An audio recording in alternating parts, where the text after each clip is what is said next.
Good evening from Washington, D.C., and thank you for joining us for News from a Catholic Perspective. I'm Wyatt Goolsby, in for Lauren Ashburn.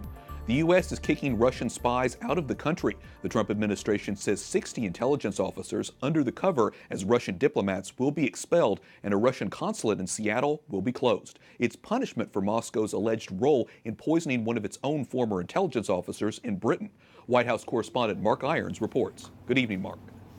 Good evening, Wyatt. This is reportedly the largest expulsion of Russian intelligence officers in U.S. history. The poisoning of an ex-Russian spy and his daughter on British soil has left the two unconscious and in critical condition. More than a dozen other countries have joined the U.S. in retaliation by expelling Russian diplomats. The White House says it's sending Moscow a clear message: actions have consequences.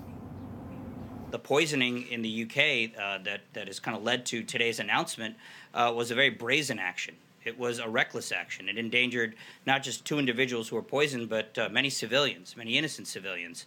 And this is not the type of conduct that the United States or allies can accept. The Trump administration now gives the Russian consulate in Seattle 7 days to close up shop.